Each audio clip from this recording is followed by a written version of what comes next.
चलिए, तो आज के वीडियो में हम लोग बात करेंगे past perfect continuous tense. Past perfect continuous tense बहुत बहुत बहुत बहुत मस्त सा ये टॉपिक हो जाता है टेंस के लिए। क्लियर ना? पास्ट परफेक्ट कंटिन्यूअस टेंस ये महत्वपूर्ण इसलिए हो जाता है क्योंकि यहाँ ना इसके बारे में बोला जाता है this is a very special case that the combination of two tenses, है ना। This is a very special case that the combination of two tenses. Past perfect continuous tense में क्या होता है पता है? यहाँ पे दो टेंस का कॉम्बिनेशन होता है। देखिए, एक है बेचारा पास्ट परफेक्ट और दूसरा है पास्ट कंटिन्यूअस। देख रहे हैं ना? तो इसीलिए कहा जाता है this is a very special case that the combination of two tenses, number one past perfect and second past continuous. Clear ना? ऐसा करते हैं, एक लाइन लिखिए आप लोग पास्ट परफेक्ट कंटिन्यूअस के बारे में, फिर बहुत अच्छे से बात करते हैं। देखिए तो क्या लिखा हुआ है, जरा इसको नोट कीजिए, जल्दी जल्दी नोट कीजिए।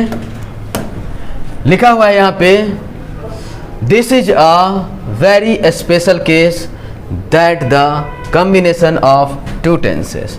This is a very special case that the combination of two tenses, number one past perfect and second past continuous. Number one past perfect and second past continuous. Clear ना?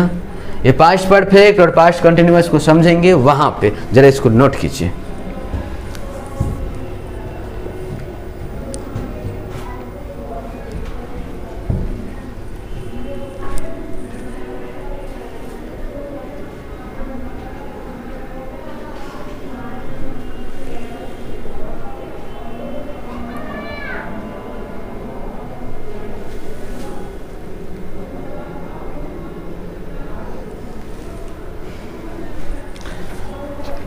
कर लिए ना? ज़्यादा note नहीं करना है, बस समझाएंगे फिर देखिएगा। देखिए यहाँ पे बात है क्या, जो एक तो पास्ट परफेक्ट है और एक पास्ट कंटिन्यूअस है। हम अगर बात करें number one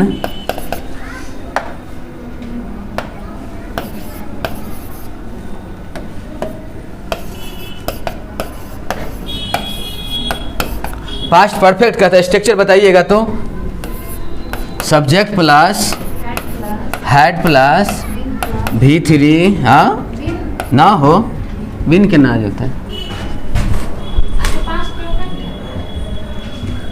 V3 plus other word, ये हो गया आपका पास्ट परफेक्ट।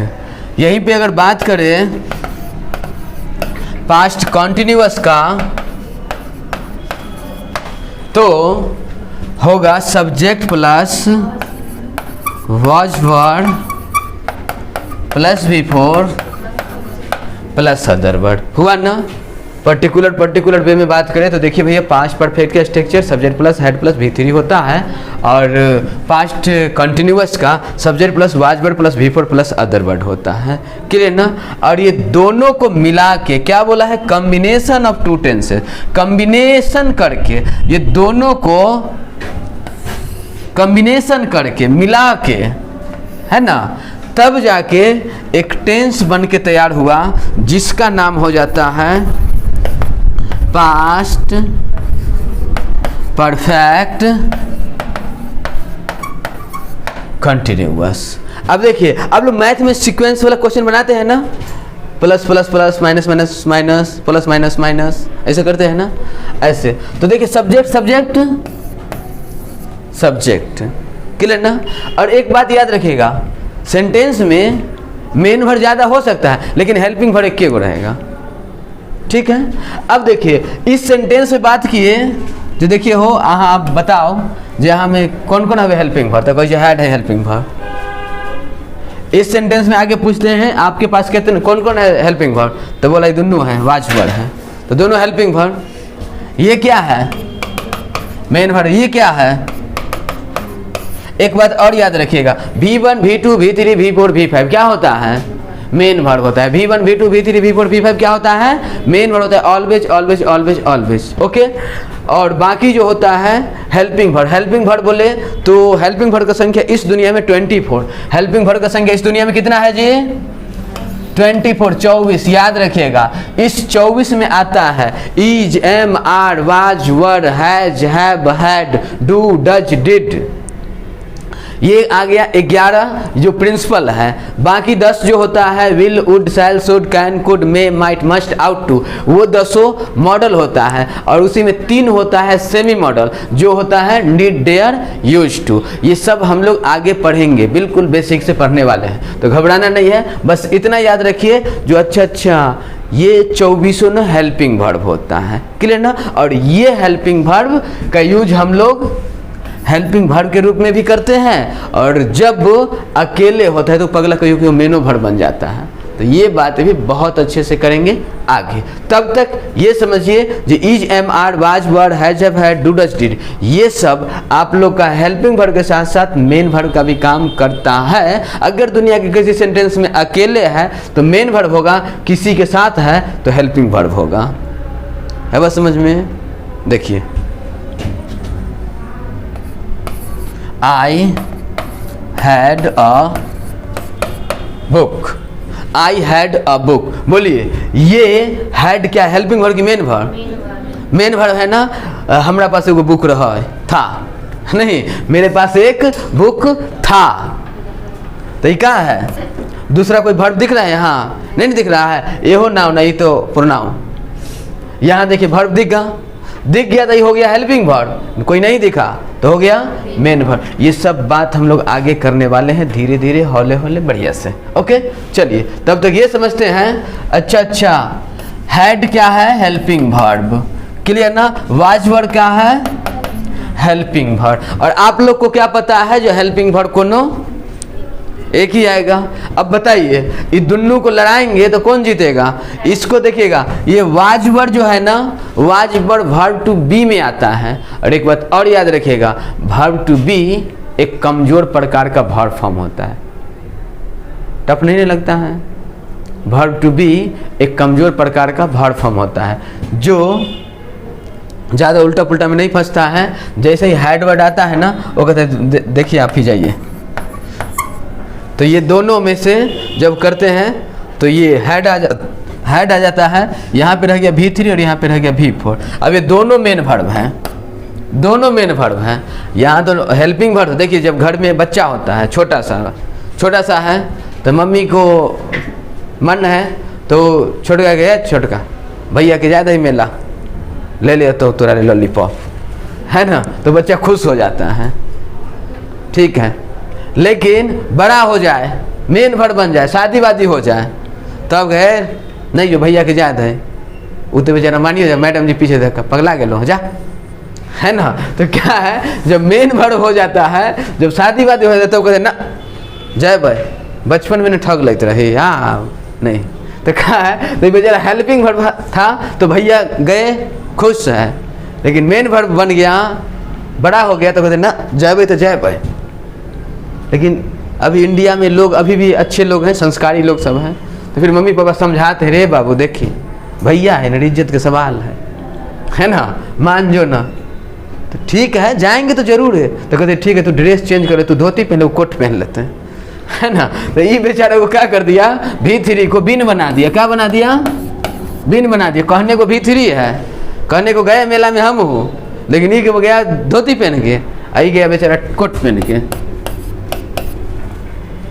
V4, लेकिन गया दोनों, है ना।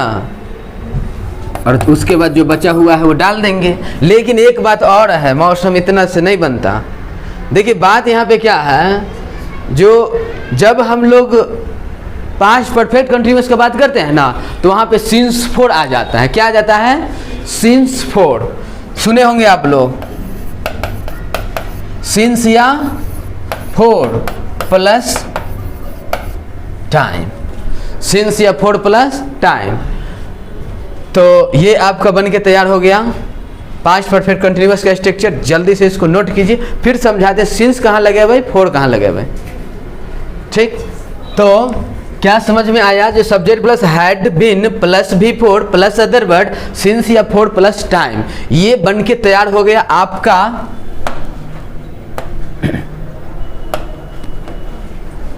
पास्ट परफेक्ट कंटिन्यूअस टेंस का स्ट्रक्चर, है ना। याद रखिएगा एक बात, जो लगाएं सिंस कहाँ और फॉर कहाँ। देखिए सिंस का यूज हम लोग करते हैं पॉइंट ऑफ टाइम के लिए। किसके लिए?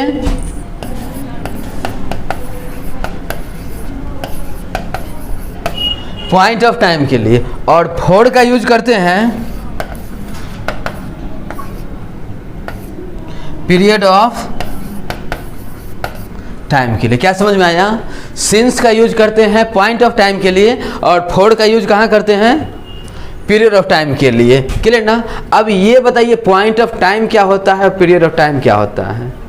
समझ में आ रहा है तो अच्छी बात, नहीं तो हम अभी समझाएंगे, घबराइए नहीं। देखिए मान लीजिए जो कोई प्रोग्राम है स्टार्ट हुआ, और कोई भी प्रोग्राम स्टार्ट हो तो ख़त्म होगा कि नहीं होगा, कि लगले रह जाते हैं, नहीं ना। तो प्रोग्राम स्टार्ट होने का कोई टाइम होगा और प्रोग्राम खत्म होने का कोई टाइम होगा। मान लेते हैं 11 से 2, है 11 से 2। अब ये बेचारा का प्रोग्राम स्टार्ट होने का टाइम है 11 AM और समाप्त होने का टाइम है 2 PM। 11 से 2 प्रोग्राम चलता है और ये प्रोग्राम कितना चला?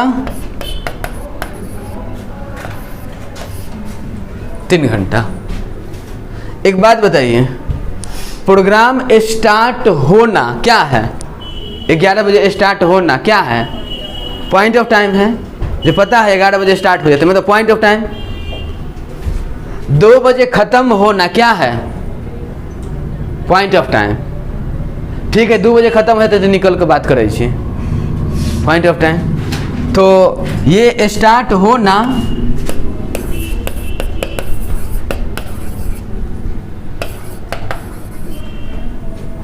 और समाप्त होना भी पॉइंट ऑफ टाइम। 3 घंटा के ड्यूरेशन है। पूछते नहीं है पापा ये जा रहे हैं कोचिंग, तो हाँ पापा कै घंटा? 2 घंटा। कै घंटा के पीरियड हो तो 2 घंटा के पीरियड।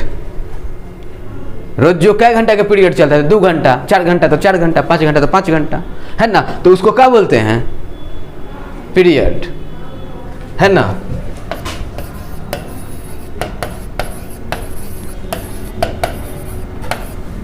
तो पॉइंट ऑफ टाइम के लिए हम लोग यूज करते हैं सिंस का, और पीरियड ऑफ टाइम के लिए फॉर का यूज करते हैं। पॉइंट ऑफ टाइम के लिए सिंस का और पीरियड ऑफ टाइम के लिए फॉर का। अगर सिंपल वे में समझना है तो बता देते हैं। एएम होता है ना, एएम पॉइंट ऑफ टाइम हुआ, एएम के साथ लगाइएगा सिंस, है ना। पीएम होता है ना, पीएम पीएम जैसे 6 PM 7 PM 8 PM 9 PM PM हुआ ना। अब प्रधानमंत्री ने पकड़ लिया हो तो पीएम हुआ ना, तो वो भी हो गया पॉइंट ऑफ टाइम। तो उसमें भी हम लोग क्या लगाएंगे? सिंस लगाएंगे। मॉर्निंग हुआ, मॉर्निंग नहीं कहते मॉर्निंग में मिलो, है ना। तो मॉर्निंग क्या हुआ? Point of time. इवनिंग में मिलेंगे point of time. Morning, evening, night रात में मिलवाए, आधी रात को फोन करेंगे, मिडनाइट। तो क्या समझ में? Morning, evening, night, midnight, AM PM सब क्या हुआ? पॉइंट ऑफ टाइम, है ना, पॉइंट ऑफ टाइम। होली के दिन बात करेंगे, दिवाली के दिन, छठ के दिन, जनवरी में बात करेंगे, पॉइंट ऑफ टाइम। 10 बजे बात करेंगे, हाँ point of time. 10 Bazna AM PM, 10 घंटा बात करेंगे तब पीरियड होता है। बाप रे, पता है 10 घंटा से देखो जी लागल कथी बतियाई, है ना। तो क्या है? तो वो होता है पीरियड। तो AM PM, morning, evening, o'clock point of time since लगेगा। क्लियर ना? तो याद रखिएगा AM PM, morning, evening, night, midnight, है ना। O'clock, name of festival, name of day. Monday के बात करेंगे, कथी लगा के? सिंस लगा के, फॉर लगा के, सिंस लगा के, है ना। तो name of day, name of month. जनवरी में बात करेंगे सिंस लगा के। 2025 में बात करेंगे, 2010 से बात करते आ रहे हैं सिंस लगा के। क्लियर ना?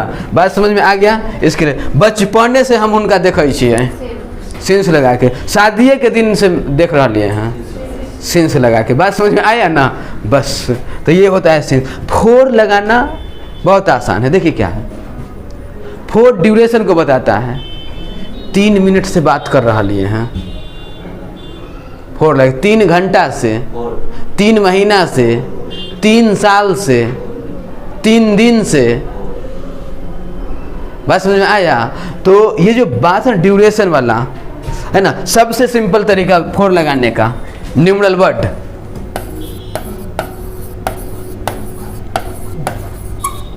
गिनती के संख्या के बाद आ गया ना तो फोर लगाइएगा।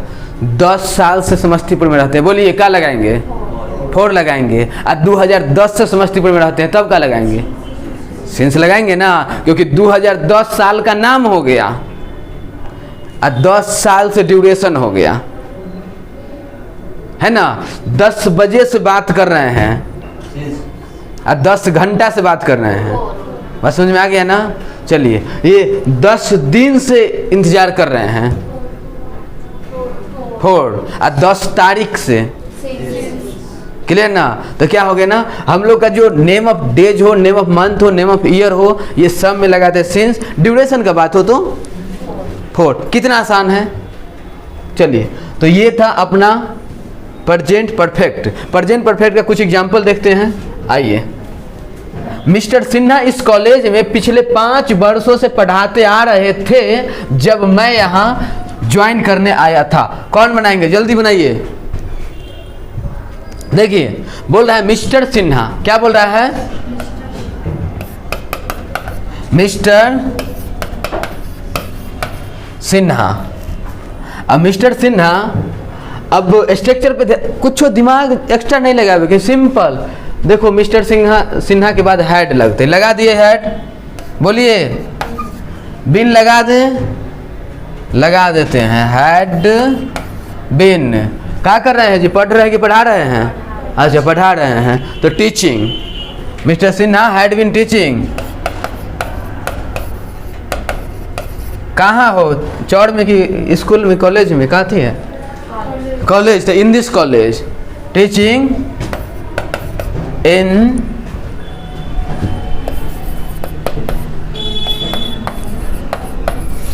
College, in this college. कब से? 5 वर्षों से, 5 वर्ष, पिछले 5 वर्षों से, है ना। Teaching in this college the last 5 years। एक मिनट। फोर लगाएंगे सिंस लगाएंगे? पहले सो बताइए। फोर लगाएंगे, कंफर्म है? फोर लगाएंगे। ड्यूरेशन का बात हो रहा है, नहीं, ड्यूरेशन का बात हो रहा है, तो क्या लगाएंगे? For the last 5 years। when क्या लिखेंगे? when I came to join. कहाँ? हिया की हुआ? यहाँ, हेयर। क्लियर ना? तो क्या हुआ? मिस्टर सिन्हा इस कॉलेज में पिछले 5 वर्षों से पढ़ाते आ रहे थे जब मैं यहाँ ज्वाइन करने आया था। हिंदी चाहे कितना भी बड़ा से बड़ा हो जाए, टेंशन वेंशन लेना नहीं है। बस हम लोग को देखना है सब्जेक्ट कौन है, किसके बारे में बात हो रहा है। क्लियर ना? तो सबसे पहले लिखेंगे मिस्टर सिन्हा। मिस्टर सिन्हा के साथ लगा दिए हेड, उसके साथ लगा दिए बिन, उसके बाद V4 चाहिए ना। तो टीचिंग कहाँ? तो इन दिस कॉलेज। कब से? जब ड्यूरेशन का बात हो रहा है, 10 वर्षों से, 5 वर्षों से, 10 घंटा से, 5 घंटा से ड्यूरेशन वाला बात होता है, तो हम लोग 4 लगाते हैं। पिछले 5 वर्ष से, तो इसलिए खासकर पिछला वाला 5 वर्ष। तो द लास्ट 5 years। जब का बात है तो when लगा दिए। मैं केम टू ज्वाइन हेयर, जब मैं ज्वाइन करने आया यहाँ। क्लियर? उम्मीद है आप लोग को ये बात समझ में आ गया होगा।